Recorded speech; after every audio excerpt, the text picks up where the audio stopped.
We're hearing now of evacuations happening in Greenwich, Connecticut. In Greenwich, Connecticut, we're going to look at that. We also have this situation on the Raritan River, which is southwest of New York in New Jersey, Sayreville, New Jersey, and also there is a television station there, News 12, New Jersey, and that's affected by all this as well. Let me show you the map, and I'll show you exactly where this is.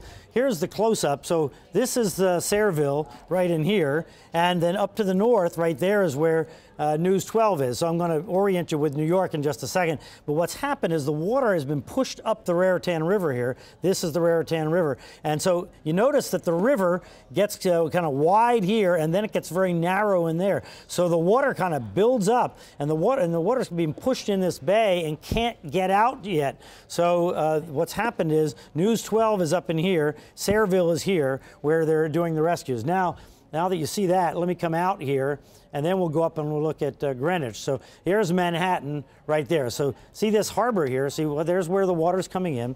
It's coming in here into this Sandy Hook, New Jersey over here, and here we have Far Rockaway, New York. And so the water's coming in there and getting into this Raritan Bay here, going up the Raritan River and going up into New York Harbor or Upper New York Bay. And then that's what was flooding Manhattan, but with the tide going out, things are improving. Now we're going to go north of Manhattan, and now this body of water up here is Long Island Sound. So the Kings Point is around in here. Is that? Let me get oriented here. It's hard to tell.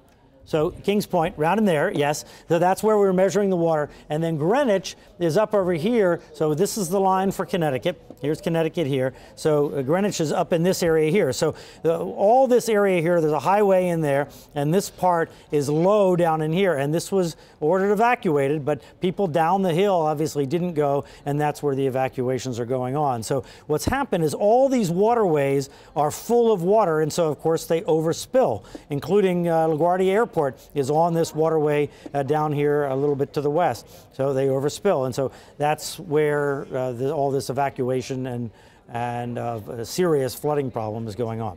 So here's the latest to bring you up to date. Still, there's 75-mile-an-hour winds with this system, likely offshore here, and the pressure is still spectacularly low, and the center at 11 o'clock was 10 miles from Philadelphia with this extremely low pressure. There we can see it. The center is really not relevant. What's really relevant tonight is the direction that the flow is going on the backside, still pushing that water up. So there was that entrance there into Raritan Bay and into New York Harbor I was talking about, and you can see that flow on the radar is still going that way, still pushing some water up toward Long Island Sound, which is really having the effect of not allowing it out of Long Island Sound. That's the big effect there.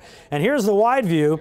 We also still see strong winds, gusty winds coming in as far north as Boston, actually on up into New Hampshire. And the heavy rain that Dr. Forbes was talking about is tapering off, but it's still a pretty strong cell out there by Pittsburgh. And look at the snow down here that I know you'll be talking about later on over in the mountains.